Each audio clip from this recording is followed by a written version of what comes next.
بہذا البلد، محبوب مجھے اس شہر کی قسم ہو. کیوں قسم ہو؟ کہ وانت حل بہذا البلد، محبوب آپ جو اس میں تشریف فرما. اللہ تعالیٰ نے مکہ مکرمہ کی، مدینہ طیبہ کی قسمیں قرآن مجید کے اندر بیان فرمائی. نبی پاک صلی اللہ تعالیٰ علیہ وسلم نے ان مقدس مقامات کی فضیلت بیان فرمائی. جگہ جگہ پہ قرآن و سنت کے اندر ان مقامات کی رفعتوں، بلندیوں، شانوں کا بیان ہوا. فرمایا پہلا گھر جو ہم نے لوگوں کے لیے بنایا وہ مکے میں ہے اور بڑا برکت والا گھر ہے. تو اللہ تعالیٰ نے اس گھر کو، بیت اللہ شریف کو عظمتیں عطا فرمائیں. اس کی تعمیر کا ذکر ارشاد فرمایا وَإِذْ يَرْفَعُ إِبْرَاهِيمُ الْقَوَاعِدَ مِنَ الْبَيْتِ وَإِسْمَاعِيلُ. فرمایا وہ وقت بھی یاد کریں جب ابراہیم اور اسماعیل اس گھر کی بنیادیں بلند کر رہے تھے اور ساتھ کہہ رہے تھے ربنا تقبل منا، اے اللہ اس خدمت کو ہم سے قبول فرما لے. اللہ تبارک و تعالیٰ نے مقامات مقدسہ کی فضیلت کو بیان کیا. نبی پاک علیہ السلام نے اس کی عظمت کا بیان فرمایا. حضور نے فرمایا جو شخص بیت المقدس میں نماز پڑھے، ایک نماز نہیں 25,000 نمازوں کا ثواب دیا جائے گا. اور جو مسجد نبوی میں نماز پڑھے، ایک نماز پر 50,000 نمازوں کا ثواب پائے. اور جو حرم مکہ میں نماز پڑھے، ایک نماز پر 1,00,000 کا ثواب اللہ عطا فرمائے. اللہ تعالیٰ نے پھر یہ بھی کرم کیا کہ مسلمانوں کے دلوں میں مکے اور مدینے کی محبت کو پیدا فرمایا. چھوٹے چھوٹے بچے، عمر رسیدہ بزرگ، ضعیف العمر لوگ، اللہ کے فضل اور اس کی توفیق سے بیمار بھی، کمزور بھی، ان کے دل کھنچے چلے جاتے ہیں بیت اللہ شریف کی طرف. ان کی روحانی طلب ہر وقت اس بات کا تقاضا کرتی ہے کہ وہاں کی حاضری نصیب ہو جائے. میں دوستوں سے یہ کہہ رہا تھا، ایک صاحب تھے وہ امریکہ سے 14 گھنٹے 14.5 گھنٹے کی فلائٹ کے ساتھ امریکہ سے مکہ مکرمہ اور مدینہ طیبہ آئے حاضری کے لیے. 80 سال سے زیادہ عمر تھی، بڑھاپا تھا، پاکستانی تھے، پنجابی تھے. احرام باندھنے کا سٹائل ٹھیک نہیں تھا. تو مجھے ایک صاحب نے کہا کہ نن مسئلہ دسو تہاڈا عمرہ نہیں ہویا. میں نے کہا یار ہو سکتا ہے ساری کتابیں بھی یہی کہتی ہوں جو آپ کہہ رہے ہیں، پر 80 سال کے بڑھاپے میں 14.5 گھنٹے مسلسل بیٹھ کر اتنی مشقت سہ کے جس کو کریم نے اپنے گھر بلایا ہے، مجھے مشکل لگتا ہے اسے کہہ دوں کہ تیرا عمرہ نہیں ہوا. میرے لیے ذرا مشکل ہے یہ مسئلہ بتانا. میں یہ بتا سکتا ہوں کہ یہ جو آپ نے احرام باندھا ہے اور یہ جو آپ نے کچھ کیا ہے معاملہ، اس میں یہ والی چیز درست نہیں ہے. پر میں یہ لفظ کہوں کہ تیرا عمر میری، میں کہوں میرے بس کی بات نہیں ہے. حضرت فضیل ابن عیاض فرماتے ہیں وہ بلاتا ہی اسے ہے جس کا اس نے قبول فرمانا ہوتا ہے. یہ اس کی شان کریمی نہیں ہے کہ کسی کو گھر بلا کے بھی کہے کہ جا میں تجھے خالی بھیجتا ہوں. وہ بلایا جی تو ذوق، شوق، درد اللہ نے دلوں میں پیدا کر دیا، طبیعتیں کھینچی چلی جاتی. اور پھر محنت کی ہے امت کے علماء نے، شعراء نے، بہت خوبصورت کلام اس پر کہا گیا، واعظ و نصیحت ہوئی، خوشگلو نعت خانوں نے نعتیں پڑھی، لوگوں کو مائل کیا مکے اور مدینے کی طرف. لیکن اب جب لوگ مائل ہو گئے ہیں، کثرت سے حاضری دینے لگ گئے ہیں، اب ہم نے تنقید شروع کر دی ہے. اور پھر تنقید بڑی انوکھی ہے. کوئی بار بار جائے تو اس کے پاس پیسے بہت ہیں، اور میں بار بار جاؤں تو مجھے بلاوا آتا ہے. کیا خوبصورت تقسیم ہے بھائی، کیا انوکھا فلسفہ ہے. اور کس طرح ہم نے کسی کے لیے رائے اور اپنے لیے عنوان اور بنا لیا ہے. یعنی کوئی بار بار جائے تو دیکھو جی پیسے جو ہوئے. تو یاد رکھنا امیراں دی گل نہ فقیراں دی گل ہے، مدینے چ جانا نصیباں دی گل ہے. ہاں کئی دولتاں والے رہ جاندے تے مسکین نظارے کردے نے. تو یہ فلسفہ بھی ہمارا درست نہیں ہے کہ ہم تنقید کرنے بیٹھ جائیں. بڑی محنت کی علماء نے، فضائل بیان کیے، خطباء نے، واعظین نے، نعت خانوں نے، شعراء نے، توجہ کرائی. اب لوگوں کے دل مائل ہو گئے. اب ایک بہت بڑی تعداد حرمین کی حاضری دینے لگی ہے. آپ نے اتنی محنت کر کے مائل کیا ہے، اب لوگ جانے لگے ہیں تو ان پر تنقید نہ کریں بلکہ ان کی تربیت کریں. جانے سے پہلے انہیں سمجھائیں، مسائل بتائیں، تربیت دیں. جو کرنے کا کام تھا وہ ہم نہیں کر پا رہے ہیں، اور جو ہمیں نہیں کرنا چاہیے تھا وہ ہم کر رہے ہیں. آپ تربیت دیں، آپ لوگوں کو سمجھائیں، لوگوں کو مسائل سے آگاہ کریں، ان کو ٹریننگ دے کر بھیجیں. کوشش کریں کہ لوگ صحیح مسائل سیکھ کر صحیح انداز میں حرمین جائیں. حج اور عمرہ وہ شرعی اصولوں اور ضابطوں اور قاعدے کے مطابق کر کے، لیکن تنقید نہ کریں. اور اگر کہیں تنقید کریں بھی تو وہ تنقید برائے تنقید نہ کریں. میں پہلے بھی کہہ چکا ہوں، آج پھر بات دہراتا ہوں کہ اللہ کے گھر میں جا کے اور بیت اللہ کے سامنے بیٹھ کے اور مدینہ منورہ میں جا کے اور حضور کے روضے پر بیٹھ کر بھی اگر لوگوں کے عیب ہی نظر آنے ہیں کہ فلانا کیا کر رہا ہے اور فلاں غلط کر رہا ہے اور فلاں دیکھو کدھر جا رہا ہے اور یہ دیکھو لوگوں کو کیا ہو گیا ہے اور یہ دیکھو جناب کیا معاملات ہیں، تو ہر چیز تقریروں کا عنوان نہیں ہوتی، ہر چیز گفتگو کا عنوان نہیں ہوتی. یہ کریم کا کرم ہے کہ لب واہ ہیں، آنکھیں بند ہیں، پھیلی ہیں جھولیاں، کتنی مزے کی بھیک تیرے پاک در کی ہے، اور روزے دے دوالے نے غلاماں دیاں ٹولیاں، ایک پیا سن دے کروڑا دیاں بولیاں. آپ آزاد کریں لوگوں کو، تنقید نہیں کریں. تیسری گزارش آپ حضرات کی خدمت میں نے یہ عرض کرنی ہے، یہ ضروری نہیں ہے کہ ہر بندے کا ہر سال پھیرا لگے. صلاح الدین ایوبی جیسے دلیر ایک دفعہ بھی نہیں جا سکے.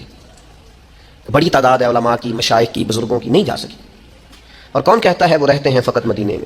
وہ تو رہتے ہیں اپنے عاشقوں کے سینے میں. یہ ہو جاتا ہے. اور کبھی کبھی نئی اسباب پیدا ہوتے جانے کے. نبی کریم علیہ السلام خود تشریف لے گئے، احرام باندھ کر حدیبیہ تک گئے حضور، اور کفار نے کہا نہیں جانے دیں گے. 1400-1500 صحابہ بندے ہوئے احرام کھول کر واپس لوٹ آئے اور حضور نے فرمایا اللہ اسباب بنائے گا انشاءاللہ دوبارہ جائیں گے. کچھ ضروری نہیں ہوتا کہ ہر دفعہ ہی پھیرا لگے اور ہر دفعہ ہی چکر بنے. وہاں حاضری ہو نہ ہو ہمارا دل تو ہر وقت مکے مدینے کے ساتھ جڑا رہنا چاہیے. ہماری خواہش تو ہر وقت ہونی چاہیے, ہماری طلب تو ہر وقت ہونی چاہیے, ہمارے اندر تڑپ تو ہونی چاہیے. وہ جو حدیث پاک میں فرمایا قیامت والے دن کچھ لوگوں نے حج نہیں کیا ہوگا, اس کی برکت سے اللہ تعالیٰ انہیں جنت عطا کرے گا. کیا نہیں ہے برابر فرمائے گا جاؤ تمہیں حج کی برکت سے جنت دی, تو عرض کریں گے مالک ہم تو جا ہی نہیں سکے. تو اللہ فرمائے گا جب حاجی جاتے تھے دل تو تڑپتا تھا نا, دل تڑپتا تھا نا, تو اس تڑپ پر ہی تمہیں اجر دے دیا. تو یاد رکھنے کی بات یہ ہے کہ وہاں کا پیار اپنے سینے میں پیدا کیا جائے, محبت پیدا کی جائے اور دعا مانگی جائے. لیکن یہ کہ اگر کسی کی ہر روز حاضری نہیں ہوتی, ہر سال حاضری نہیں ہوتی, تو کوئی حرج والی بات ہے, یہ تو اسباب ہے. وہ ایک ہمارے بزرگ تھے, کسی وجہ سے انہیں بین کر دیا گیا کہ وہ نہیں جا سکتے. بعض معاملات سیاسی ہوتے ہیں, بعض اور چیزیں ہوتی ہیں, تو امت میں اب اختلافات ہو چکے ہیں, تو انہیں بین کر دیا گیا. اب یہ لوگ اس کو بھی بڑا مسئلہ بنا لیتے ہیں, دیکھو جی فلانے کو جانے نہیں دیا جاتا.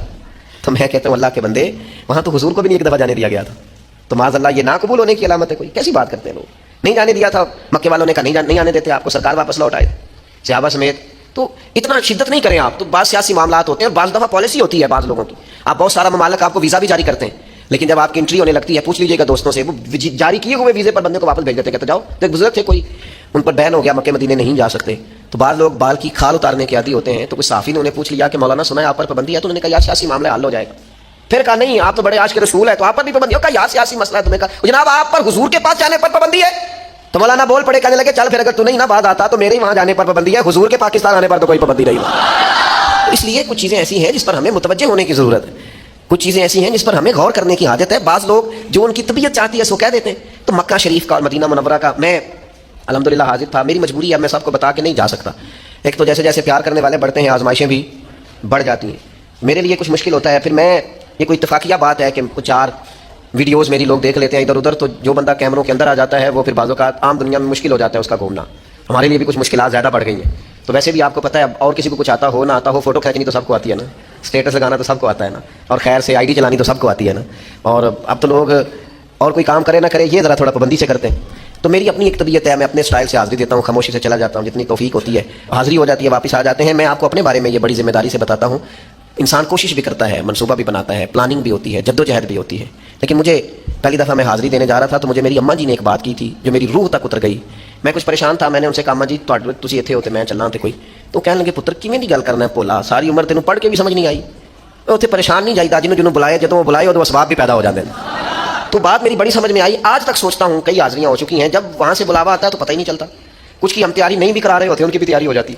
کچھ کا پروگرام نہیں ہوتا, ان کا بھی پروگرام جب بلایا سرکار نے تو اسباب پیدا ہو ہی جاتے. تو اس لیے یہ خالصتاً اللہ تبارک و تعالیٰ کی حکمت پر اور اس کی مرضی پر اس کا انحصار ہوتا ہے, اس کی مرضی پر اس کا انحصار ہوتا ہے. تو یاد رکھنے کا مقام یہ ہے کہ ہم ذوق پیدا کریں. ایک قبیلہ تھا مدینہ منورہ میں, بس وہ ایک سادے سے شاعر تھے, ان کی بات بڑی خوبصورت ہے. وہ کہتے ہیں صرف اتنی سمجھ آ جائے نا مکے مدینے جانے والوں کو کہ ہم بھلا کھڑے کہاں پہ ہیں, ویسے روب تاری ہو جائے, صرف پتہ چل جائے نا. اس نے کہا تھا ظاہر کوے جنا آہستہ چل, بس یہ دیکھ تو آیا ہے کہاں, بس اور چھوڑ ساری بات, یہ دیکھ آیا. آپ یقین کریں یہ جو تبصرے ہوتے ہیں نا, ہوٹل یہاں ہونا چاہیے تو ہوٹل وہاں ہونا چاہیے, تو کھانا یہ ہونا چاہیے تو کھانا, یہ کبھی سمجھ آ جائے نا آئے کہاں ہے, سمجھ آ جائے کہ دیکھ آیا ہے کہاں, آہستہ اسے سمجھ آ جائے نا. اللہ حضرت فرماتے ہیں کہ حرم کی زمین اور قدم رکھ کے چلنا. ارے سر کا موقع ہے ہو جانے والے, اگر خالی پتہ چل جائے کہ بندہ کھڑا کہاں ہے تو اسے تو 3 دن روٹی نہ بھی ملے نا تو پھر بھی اس کا مکے مدینے میں صحیح گزارا ہو. فٹ پاتھ پہ بھی سونا پڑے تو پھر بھی مکے مدینے میں گزارا ٹھیک ہو. اور جی ہمارا ہوٹل بڑا دور ہے, تو میں نے کہا میں نے تو حدیث میں کچھ اور پڑھا ہے. نبی کریم صلی اللہ علیہ وسلم کی خدمت میں ایک قبیلے والوں نے عرض کیا تھا یا رسول اللہ صلی اللہ علیہ وسلم ہمارے گھر مسجد نبی شریف سے ذرا دور ہے, تو مدینہ مسجد نبی کے قریب قریب کچھ گھر مل رہے ہیں, ہم سوچ رہے ہیں وہ چھوڑ کے یہاں نہ آ جائیں, ذرا مسجد کی قربت مل جائے گی. تو حضور نے کیا فرمایا, کریم فرمانے لگے وہیں رکے رہو, جتنے قدم تم چل کے آؤ گے اتنا ہی اللہ زیادہ اجر عطا فرمائے گا. تو ٹھیک ہے جناب, آپ کو اللہ تعالیٰ نے وسعت دی ہے, آپ بالکل قریب حرم کے رہیں, بات اچھی ہے, لیکن یہ فلسفہ بھی تو سمجھے نا, جنہیں حضور نے فرمایا زیادہ چل کے آؤ گے اجر بھی زیادہ ملے گا, تو ان لوگوں کا بھی تو آپ اندازہ دیکھیے نا. پھر حضور نے تاکید کیا فرمائی, نبی پاک علیہ السلام نے تعلیم کیا ارشاد فرمائی. تو اپنے دل کے اندر اس جگہ کی تعظیم کو قائم رکھنا, توقیر کو قائم رکھنا, آداب کو قائم رکھنا. ہمارے ہاں یہ ادب احترام یہ بھی ہم نے صرف شاعروں کو دے دیا ہے, یا واعظین کو دے دیا ہے, خطباء کو دے دیا. کہتے ہیں یہ ایک مخصوص گروہ ہے, شاید یہ کوئی شعر و شاعری کا مسئلہ ہے. ادب یاد رکھنا, ادب تعظیم توقیر یہ شعر و شاعری کا فن و ادب کا مسئلہ نہیں, یہ دین کا اساسی مسئلہ ہے, یعنی بنیادی مسئلہ ہے یہ دین کا. ہمیشہ چھوٹا بڑے کے ادب بتاتا ہے. استاد ہیں یار خیال کر والد صاحب چھوٹے بتا رہے ہوتے ہیں بڑوں کے, لیکن کائنات میں دربار رسالت ایک ایسا دربار ہے کہ رب اکبر ہو کے اپنے نبی کے ادب بتاتا ہے. لا ترفعوا اصواتکم فوق صوت النبی، خبردار اپنی آوازیں میرے نبی کی آواز سے اونچی نہ کرنا۔ رب ادب بتاتا، جب بھی کوئی نیا شخص مدینہ طیبہ میں آتا، جناب سیدنا صدیق اکبر رضی اللہ تعالیٰ عنہ اسے پکڑتے، کونے میں لے جاتے، پہلے حضور کا ادب بتاتے، تعظیم بتاتے، اس طرح کر کے بات کرنا یہ دربار رسالت ہے۔ نفس گم کردہ می آیت جنید و بایزید جا، یہاں تو جنید بغدادی اور بایزید بستامی آتے ہیں تو سانس اونچا نہیں لیتے، سانس اونچا، سانسوں کی بھی آواز ہوتی ہے نا، سانسوں کی آواز، سانسوں کا شور بھی درست۔ مسجد نبوی شریف میں خوش عقیدہ امام تھے، 40 سال حضور کے مصلی پہ کھڑے ہو کے نماز پڑھائی ہے، لیکن کہتے ہیں 40 سالوں میں میں نے مسجد نبوی میں 40 سال امامت کی، اللہ ان کے درجے بلند کرے، کہتے ایک دفعہ بھی کسی کا نام لے کے آواز نہیں دی، 40 سال امام رہا ہوں، پھر بھی کسی کو بلایا تو اشارہ کر کے بلایا، اور کان میں بات کی ہے، میں نے اپنی آواز سوائے قرآن مجید پڑھنے کے نماز کے اندر کبھی اونچی، اس لیے کہ نفس گم کردہ می آیت جنید و بایزید جا۔ اپنی کچھ لوگ بڑی دلیری بتاتے ہیں، او جی میں نہیں آیت کی ڈریا، میں 12 ربیع الاول کے اتھے مارے نے نعرے، اچھی درود پڑھیا۔